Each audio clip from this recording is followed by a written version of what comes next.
Welcome to the deep dive. Good to be here. So, this week in crypto. Wow. It's been quite a ride, hasn't it? Yeah, definitely a mix of things happening. We've got a big exchange breach, Bitcoin soaring, Yeah. Ethereum's tech making waves. And a meme coin just completely imploding. Exactly. Plus, the usual altcoin activity. Mhm. So, our mission today, really, is to cut through that noise for you. Yep, just pull out the key takeaways. What does it all actually mean? Right. Let's start with Coinbase. That breach sounded serious. $400 million incident. Well, yeah, but it wasn't quite like funds stolen. It was an insider thing, apparently. Hackers bribed some staff overseas. Okay, so human element. How much data got out? They're saying less than 1% of user data. So not ideal, obviously, but Could have been worse. absolutely. The real takeaway here, I think, is that insider threat. Mm-hmm. Even at the biggest places like Coinbase, that's a growing risk.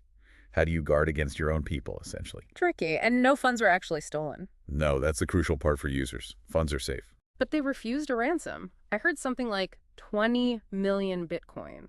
That can't be right. Maybe $20 million worth. The source says 20 million, but that seems astronomically high.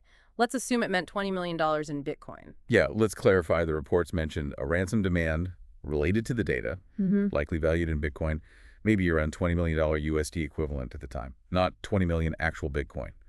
Coinbase refused to pay it. Okay, $20 million value makes more sense. Still refusing. That's a strong stance. It is. It shows they believe in their security, maybe recovery processes, and don't want to incentivize this stuff. Right. Okay, shifting gears. Bitcoin, over $104,000. Yeah, briefly touched $104,179. Impressive. And it held above 100K for, 3 days? That's significant stability at that level. What's pushing it? Well, a couple things seem likely. There was that Trump talk about resetting U.S.-China trade. Markets sometimes read into that optimistically. Okay. And maybe more concretely, $1 billion flowed into Bitcoin ETFs. That's real demand. $1 billion.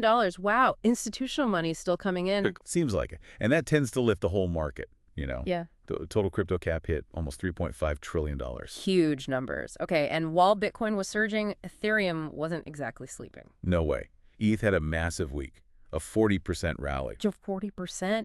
That's its best since 2021, apparently. All down to the Pectra upgrade. Seems to be the main catalyst. The market really liked what it saw in those 11 EIPs, the improvement proposals. What kind of improvements are we talking about? Things like account abstraction, which is basically trying to make wallets easier to use, more like regular accounts. Okay, user friendliness. Good. Yeah, plus some perks for validators, the people securing the network, and crucially, the promise of cheaper gas fees. Gas fees. Always a big one for Ethereum. Always. So yeah, the market saw these as real positive steps. ETH closed around $2,500. Strong week. Definitely sounds positive. Now, for the less positive story, the Trumpy meme coin. Oh boy. Yeah, that was dramatic. It went from $75 to $12. Just like that. Pretty much just cratered. Yeah. It really underlines how speculative these meme coins are. Even with perks, didn't they offer like a dinner for top buyers? Yeah, they tried stuff like that. Clearly didn't stop the bleeding, just pure hype and then gone. And now there are ethics probes mentioned. And lots of holders underwater? Over 750,000 holders apparently now in the red. It's a cautionary tale about chasing that kind of buzz. Very risky. No kidding. Okay, so beyond that, what else happened in altcoins? Solana, Doge. They actually had decent weeks. Solana up 12%, Doge up 11%. Riding Bitcoin's coattails a bit? Probably some of that, yeah.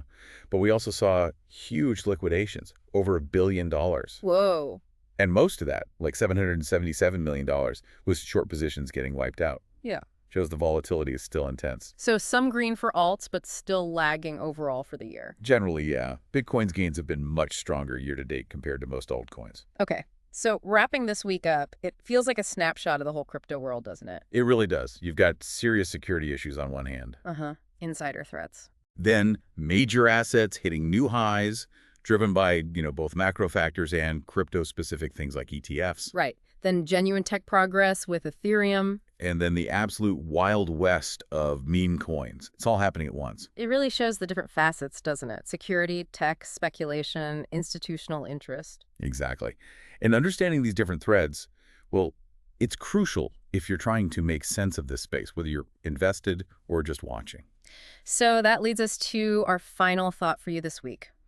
When you look at all this, the Coinbase breach, Bitcoin surge, the Pectra upgrade, that Trumpy coin collapse, What does this mix tell you? Does it show a market that's maturing or maybe one that still has quite a way to go? Something to chew on. Definitely highlights the ongoing evolution, right? Exactly. Something for you to consider. Thanks for joining us on the deep dive.